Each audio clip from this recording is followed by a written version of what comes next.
일본에 오시는 많은 분들이 이색적인 광경으로 여기는 것들이 있습니다.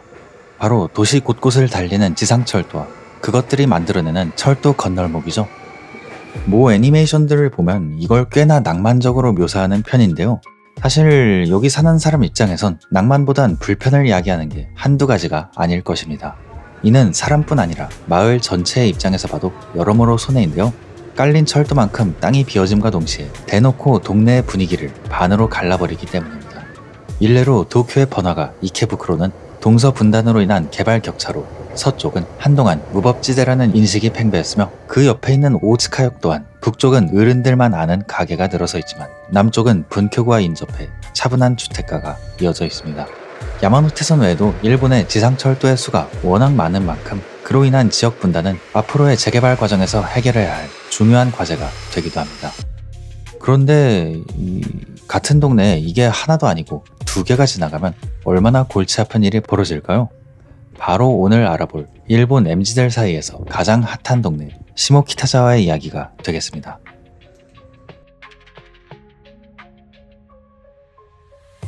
이 동네의 간판이라고 할 수 있는 오다큐선 동쪽 출구로 나가면서 이야기를 시작해보려 합니다. 현 시점 역 앞에 버스 정류장에 정비 공사가 한창인데요. 원래는 시모키타자와를 역 앞 재개발 시점에 맞춰 좀 더 일찍 소개하려고 했었는데 이게 여기가 완성되면 저기가 무너져 있고 저기가 다 지어지면 저기 개발 소식이 들리고 해서 꽤 오래 기다렸거든요. 근데 이거 모으고모으다가 영영 못하겠다 싶어서 이제라도 오게 되었습니다. 그래서 이번 영상은 날씨와 장소가 아주 뒤죽박죽이라는 거 양해해 주시면 감사하겠습니다.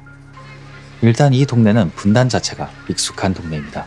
약간의 고저차가 존재하는 지대에 위치해 있는 데다 도쿄 서부와 도심을 연결하는 오다큐선과 이노카시라선이 그랜드라인 마냥 지상을 4등분하다 보니 역 앞이 정말 정신없는 막말로 짓다 만 것 같은 수준의 어수선함을 보여주고 있는데요.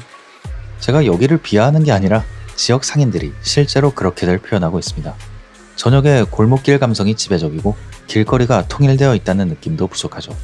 이 동네에서 제가 좋아하는 빈티지샵 중 하나인 뉴욕조에 들어가 보시면 아주 가관입니다. 과거에 목욕탕으로 쓰이던 공간을 수전만 뜯어낸 다음 그대로 구제옷을 팔고 있기 때문이죠. 뉴욕조라는 이름 자체가 입욕장의 일본어 발음에서 따온 것으로 여튼 종잡을 수 없는 묵은 본력을 보여주는데요. 하지만 이러한 불완전한 미완성된 모습 자체가 다른 어디에서도 볼 수 없는 시모키타자와만의 정체성으로 대변되기도 합니다. 오늘날 지역 원주민들 또한 이 역사에 자부심마저 갖고 있다고 하는데요. 결과적으로 사실상 경쟁업체를 할 수 있는 두 민영철도가 뜻하지 않게 힘을 합쳐서 이 동네의 바이브 형성에 적잖이 일조해온 셈입니다. 그런데 이러한 시모키타자와의 2010년대 들어 변화가 일었습니다. 오다큐선의 복선화와 지하화에 따라 기존의 오다큐선이 지나던 선로에 대대적인 재개발이 진행된 것이죠. 이와 동시에 미묘한 기류가 감지되기 시작하는데요. 2018년 들어 서로 공유하던 환승 통로가 사라지고 각각 별도의 개찰구가 세워지게 됩니다. 오다큐 측에 따르면 개찰을 공유하는 것에 대한 시민의 불편이 많았다. 그러니까 오다큐의 정상화다 라고 얘기하는데 저는 개인적으로는 이해하기 힘들었습니다. 도쿄의 개찰구를 열차까지 공유하는 구간이 얼마나 많은데요. 아무튼 그 이후 2020년부터 양측 역사는 마치 경쟁이라도 하듯 재개발을 통해 전혀 다른 분위기로 거듭나게 되는데요. 이렇게 시모키타자와의 해석을 둘러싼 두 회사의 대립이 관전 포인트가 되겠습니다. 우선 우리가 지나왔던 오다큐선 부근을 먼저 돌아볼 텐데요. 어디까지나 지하화를 거친 곳은 오다큐선 뿐이기 때문에 재개발에 있어서 주도권을 쥔 곳이라고 할 수 있겠습니다. 이들이 그린 세계관은 간단합니다. 지하화를 통해 얻은 1.7km 일직선의 부지에 4개의 동네를 하나로 연결함과 동시에 중앙의 일대를 앞으로의 새 랜드마크로 하겠다는 계획이었죠. 오다큐 관계자가 원피스의 팬인가? 그랜드라인에 진짜 위대한 항로를 뚫어버렸죠. 이를 잘 보여주는 것이 역 동쪽에 오픈한 쇼핑몰 리로드입니다. 이름에서부터 이곳의 이야기를 다시 쓰겠다는 의지가 상당히 엿보이는데요. 도내 저층 위주 개발의 지침서가 된 다이칸야마와 마찬가지로 이곳 역시 큰 건물들보다 작은 건물들이 모여 거리를 이루는 방식을 택했습니다. 직선상의 좁은 부지에 자칫 단조로운 배치가 될 것을 우려해서 리로드는 공간들을 가능한 잘게 분절하고 1층과 2층의 배치를 다르게 가져간 것이 특징인데요. 제각기 다른 볼륨이 이어지며 들쑥날쑥한 골목길의 감성을 유발하고 있죠. 그러면서도 역과 역 사이를 이어야 한다는 사명감 또한 지닌 건물이기 때문에 전방의 시야를 위해 중앙의 통로는 결코 넘어서지 않는 통일된 모습을 보여주고 있었습니다. 그 외에도 통일된 것이 또 하나 있는데요. 바로 가운데 통로를 바라보는 큰 창을 내었다는 것이죠. 이는 길을 걷는 고객의 입장에서 점포에 상주하는 사람들이 보였으면 좋겠다는 상인들의 의견이 반영된 결과라고 하네요. 덕분에 통일되어 있지만 획일적이지 않은 재미있는 구조의 상업시설이 완성되었죠. 마치 시모키타자와의 상징과도 같은 간판 건축 상가의 감성이 현대적으로 재해석된 느낌이랄까요? 특히 여기는 감도를 굉장히 신경 쓴 가게들만 입점해 있다는 인상을 받았는데요. 개인적으로 추천드리고 싶은 곳은 리로드의 2층 맨 앞쪽에 있는 빔즈 플래닛이 되겠습니다. 세계 각지의 전통 소재나 작업자들과의 협업을 통해 업사이클링 물건을 만드는 빔즈 산하의 레이블로 일반 빔즈 매장과는 분위기가 사뭇 다른데요. 가구 덕후로서 이곳이 굉장한 이유를 말씀드리자면 조지 나카시마의 가구나 아프리칸 스툴 등 쉽게 만나보기 어려운 가구들로 DP를 꾸며놓았다는 것입니다. 이 가구 좋아하는 입장에선 이것만 구경해도 시간이 금방 지나가는 느낌이었습니다. 특히나 이번 여행에는 국내 유명 철제 가구 브랜드의 팀장님께서 함께 하셨는데요. 제가 놓치는 곳에서 많은 영감을 얻는 모습에 저도 이것저것 배우는 자리였습니다. 아무튼 그동안 불편과 혼돈을 야기하던 시모키타자와 선로 주변이 이렇게 말끔하게 재탄생하는 순간을 누군가는 기다려왔을지도 모릅니다. 크게 한 방 맞은 게이오 이노카시라선 관계자들만 빼고 말이죠. 이처럼 리로드가 시모키타자와의 새 얼굴이라는 것에는 반발하는 사람들 역시 있었다고 합니다. 특히 2022년 일본의 초유명 개그맨 아리오시 히로이키는 시모키타자와의 재개발을 접하고 이제 시모키타자와는 변했다, 끝났다 라는 말을 하고 다닌 것으로 유명한데요. 이후 실제로 방문해보고 발언을 철회했다고는 하지만 일본에서 국민적 호감도를 지녔다는 MC가 이런 얘기를 할 정도면 현지인들의 시모키타자와 바이브에 대한 사랑은 정말 남달랐다고 할 수 있습니다. 그도 그럴 게 시모키타자와는 60, 70년대부터 급등하는 신주쿠와 시부야의 땅값을 감당 못하고 이주한 자들에 의해 부흥한 동네이기 때문입니다. 그렇게 대기업 주도의 기성문화에 대한 반발을 원동력으로 커왔는데 기어코 여기까지 새하얀 건물이 올라가고 있으니 천불이 나는 사람도 있겠죠. 그리고 게이오 이노카시라선 역시 그 반발 시민을 동참하기로 한 듯 보입니다. 두 번째로 구경할 장소는 아예 미완성을 전면에 내세우며 이노카시라선 철도 아래에 자리 잡은 복합시설 니칸 시모키타가 되겠습니다. 오다큐선 동쪽 출구를 바라보고 오른쪽으로 걸어오면 바로 보이는데요. 아까 소개드린 뉴욕조처럼 니칸 시모키타 역시 일본식 언어 유희를 이용한 이름입니다. 니칸이라는 말 자체가 귤이라는 단어이기도 하지만 미완으로도 읽히기 때문이죠.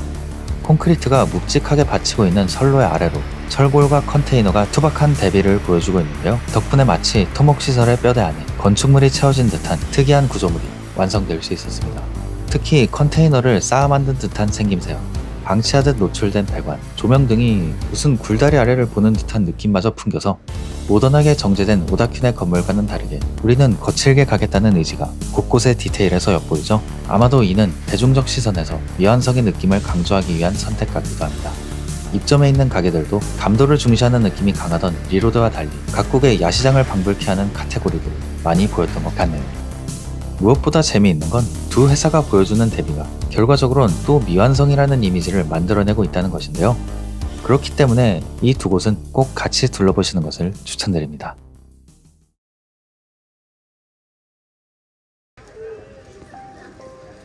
자, 두 세력의 역세권 경쟁은 보시는 것처럼 진행 중인데요.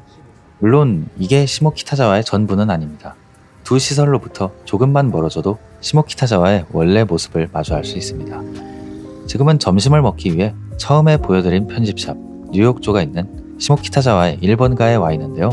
이곳은 오래된 간판 건축이 들어선 시모키타자와의 구번화가로 간판 건축이란 목구조 주택에 불이 옮겨 붙는 것을 억제하기 위해 주로 길과 맞닿은 한쪽 인면에만 불연성 외벽을 촘촘하게 세운 건축물을 가리킵니다. 앞에만 그럴싸하게 지은 세트장 건물들을 생각하시면 이해가 빠른데요.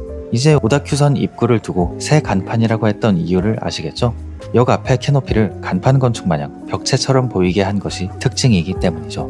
시모키타자와의 무인양품의 외벽도 같은 감성으로 이해하시면 되겠습니다.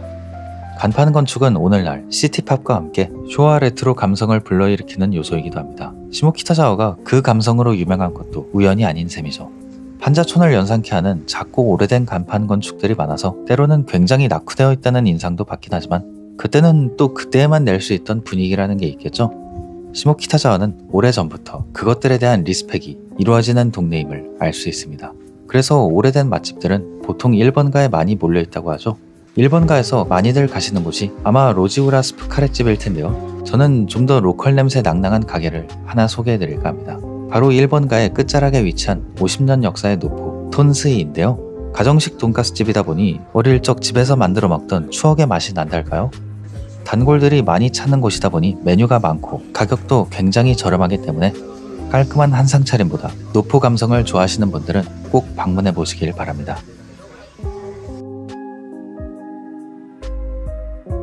다시 오다큐선 출입구로 돌아와서 동쪽 출구로부터 미칸 시모키타를 지나 쭉 걸어오면 이노카시라선을 관통하는 2차선 도로가 나타나는데요. 이 길의 이름은 차자와 도오리로 이름에서 알 수 있듯 산겐자야와 시모키타자와를 잇는 도로입니다.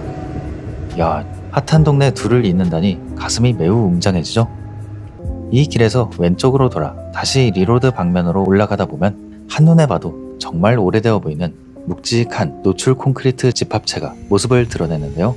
굉장히 차가운 날것처럼 보이는 이 건축물은 사실은 아주 가슴 따뜻한 시모키타자와의 주민센터로서 지어진 기타자와 타운홀이 되겠습니다. 사카쿠라 건축연구소가 설계를 맡아 1990년에 지어졌는데요. 상태를 보면 훨씬 오래됐을 것 같았는데 생각보다 최근이라 놀랐던 기억이 나네요.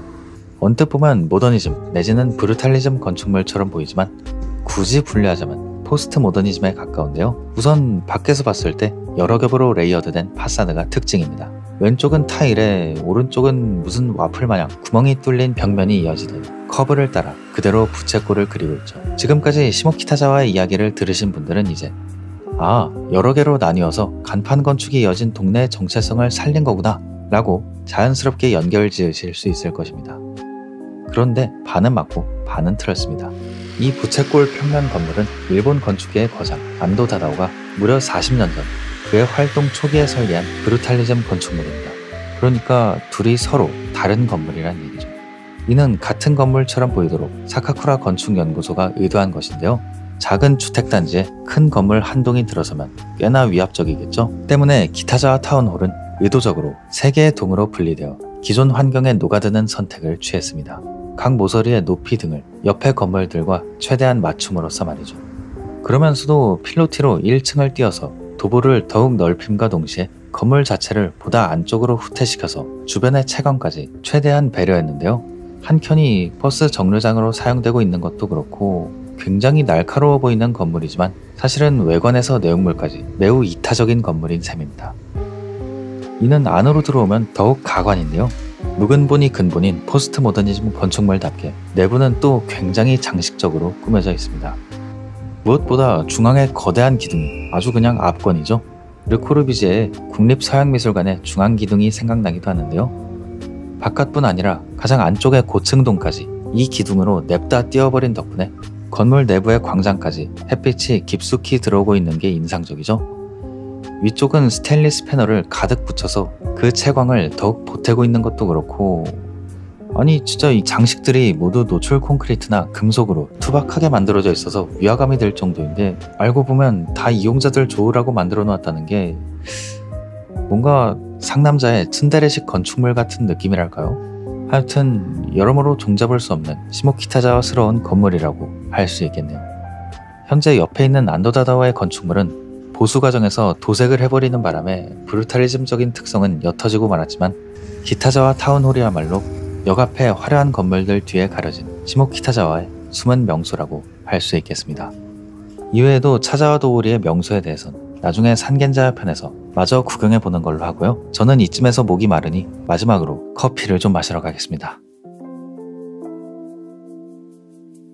차자와 도오리를 건너 주택가를 빠져나가면 황토색으로 꾸며져 있는 카페가 하나 나옵니다. 앞선 곳들에 비하면 규모가 굉장히 작은 스페셜티 커피점 커피 카운티인데요.